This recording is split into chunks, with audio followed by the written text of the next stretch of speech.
Welcome to the Jill on Money Show. It's Monday, December 5th, and we are here trying to help you make better financial decisions. The way that we do that is we encourage you to contact us. How do you do that? You go to JillOnMoney.com. JillOnMoney.com is our website. There's a little button that says Contact Us. When you click it, you complete the form. We'll get your note. If you want to come on the air, you've got to click that box that says, yes, I want to come on the air. Now, while you're on the website, just bookmark the website in case any financial question comes up later. And also check out the free weekly newsletter. Mark compiles this every single week. It comes out on Fridays. It's a wonderful tune-up to your weekend. So check that out. All right, today we are joined by Martin, who is on the line from Atlanta. Hi, Martin. What can we do for you? I am 52. I'm late to the personal finance arena. But I want to know if I can still retire in 5 years. Okay, Mark, let's just answer that right now. No, you can't. Okay, we're next. I'm only kidding. Tell us about yourself. How you, when you're late to the game, what have you amassed so far, and what do we need to know about you? Okay, so I work in education, and I am completing my 28th year. And so I look forward to retiring in 5 years. And I will probably have like 35 years experience just because of some accumulated leave. And so I will have a pension of $105 per year pre-tax. Wow. $105,000 a year. Do you have a cost of living adjustment on that pension? Yes, we do. Okay. Yes, we do, yes. So you're entitled to take that at age 57. Does that $105,000 a year, would that, I know it's pre-tax, but let's say that after taxes, you clear $80,000. Would that pay the bills that you have right now?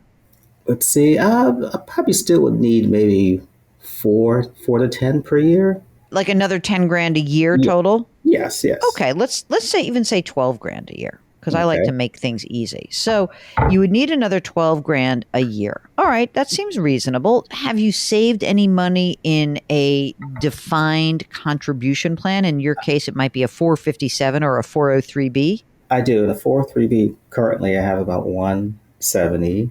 And then I have a Roth, again, starting late, so I have about 12. I have savings. I got 30K in savings. Where do you live? You have a house or do you have an apartment? No, a rental. I'm sorry, I live in a house. Okay. How much is the house worth? About 800. Wow. Nicely done. Is there still a mortgage outstanding? Yes, it's a recent move, so about 450. What's the mortgage interest rate? Do you know? 2.625. Oh my God. And is it a 30-year? Yes. Okay. No extra payments on that. Of course not. Of course not. Any other debt outstanding? Any old like student loans or a car loan, anything like that?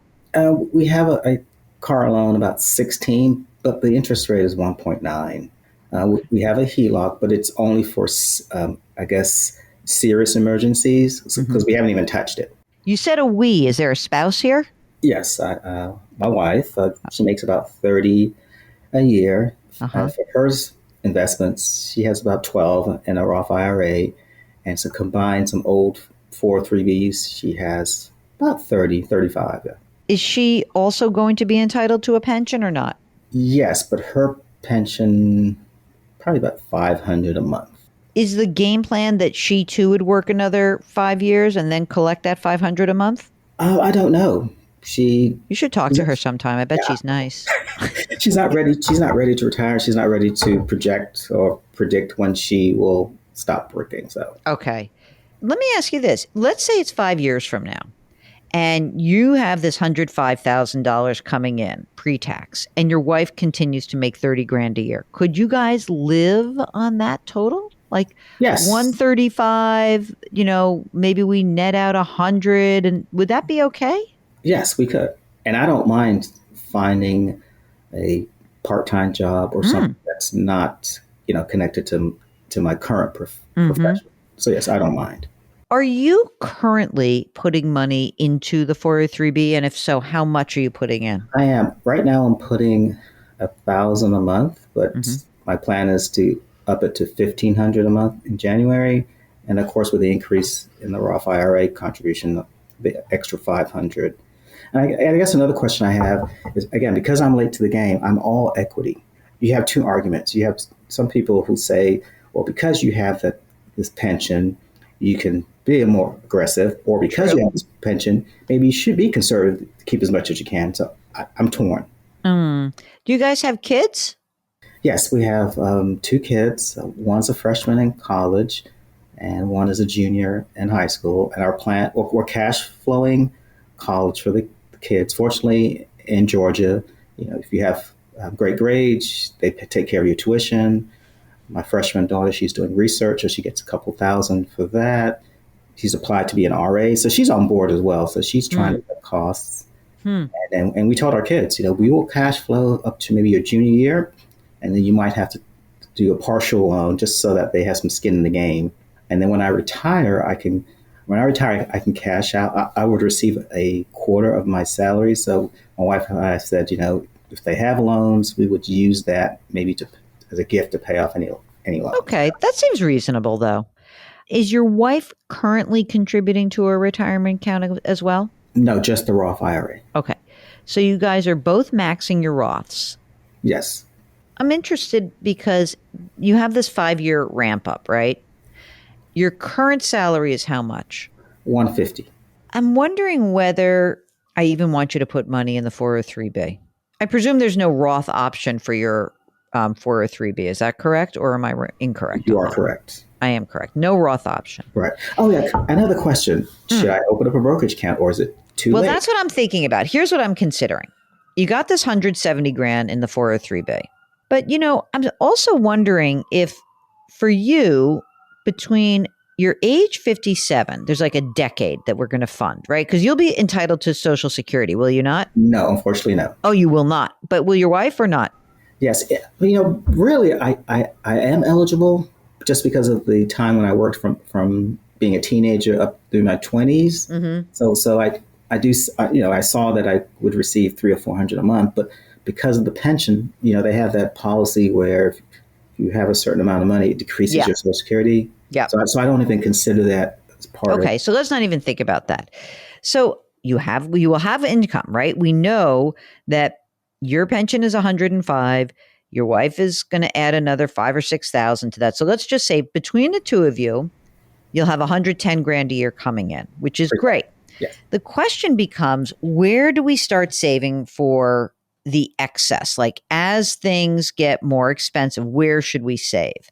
And I'm a little torn right now because I know it's easy to put money in the 403B because it happens automatically, payroll deduction.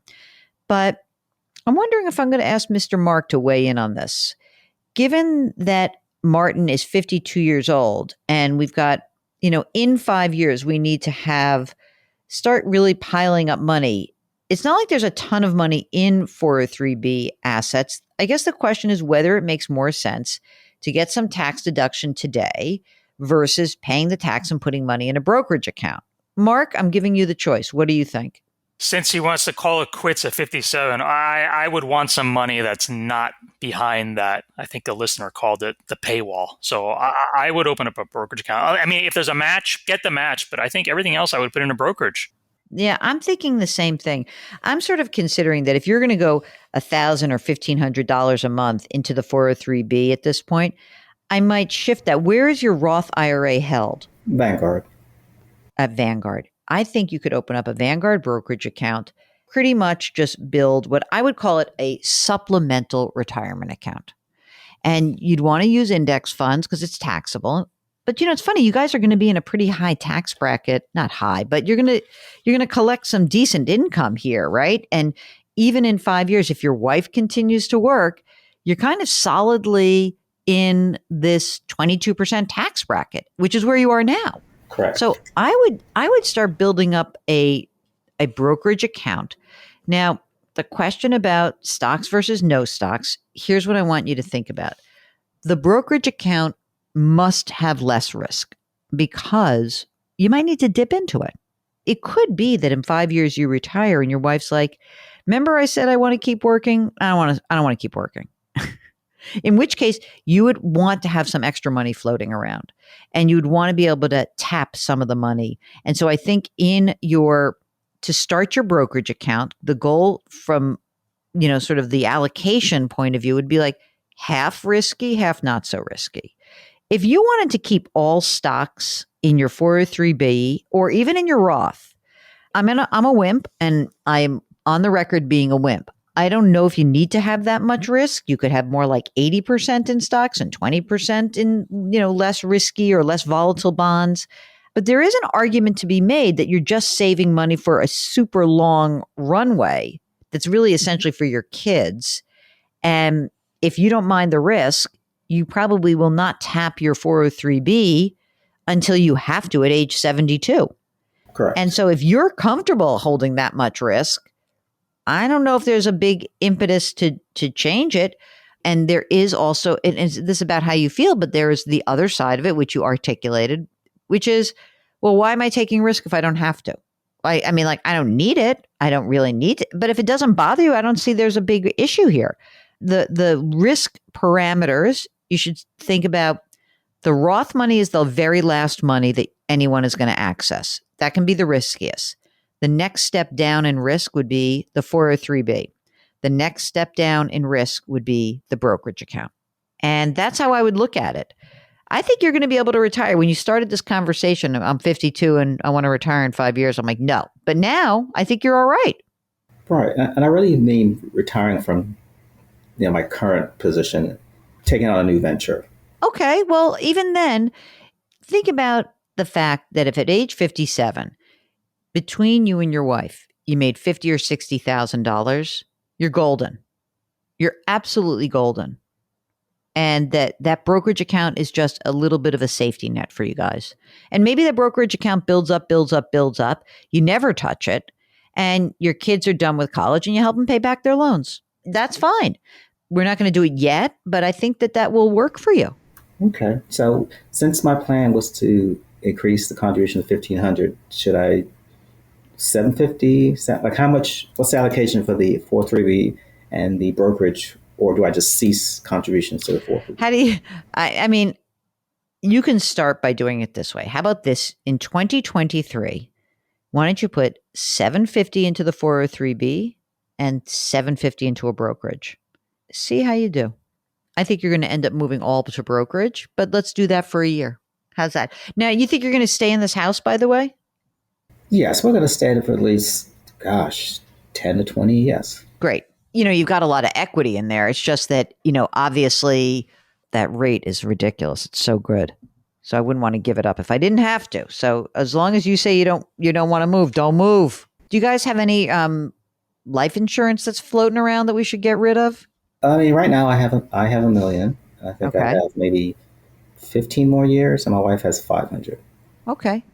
And you have your estate documents in place? I'm going to be honest with you. They're printed and they have sat on our office desk for almost a year. So no. I need a special sound effect, Mark, for the people who have printed but not signed and notarized. The hurdle must be quite high to pick up a pen and use a blue pen, Good Lord. Get it done. We will get it done. All right. Can I say something?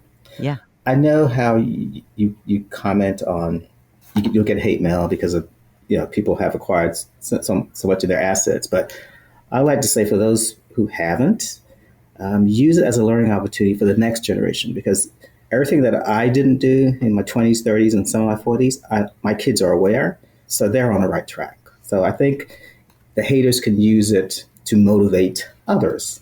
I like that. I mean, haters don't be haters. Also, I can learn from people also. Yes. You also realize that part of the reason that people have so much money is they've just chosen different professions.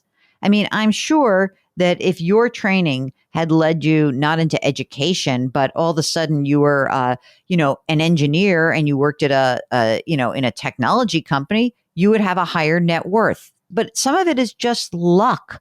You chose a profession that worked out. Some of it is real ability to save and squirrel that money away. Some of it, like in your case, I devoted myself to a profession that wasn't high paying. It didn't necessarily allow me to put a ton of money away, but I can make it because I chose a profession where there is a pension. And I think that there are a lot of ways to get where you want to go.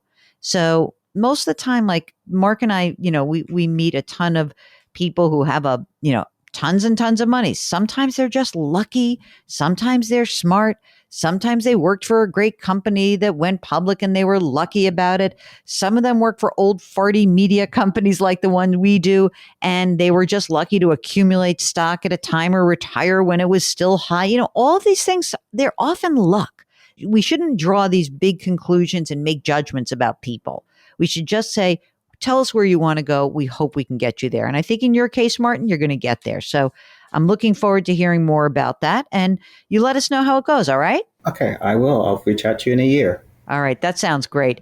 If you, like Martin, would like to come on the program, all you need to do is go to JillOnMoney.com. That's our website. Click the Contact Us button and we'll get you going. Mark does everything. While you're on the website, please do pre-order my new book. It's called The Great Money Reset. And if you do that right now, you will secure your spot to join me for a live online webinar in February. So check it out. It's all on the website. Pre-order the book. Oh, and you get a signed book plate for each pre-order that you make. So, you know, all there for you. It's a lot of Jill on Money right now. So good luck on that. And if you have a moment, we would love it if you could leave us a rating and review on Apple. It's often how people discover us. So just do that and let's get more people involved. Lift someone up today. Grit, growth, grace. Thank you for listening. We'll talk to you tomorrow.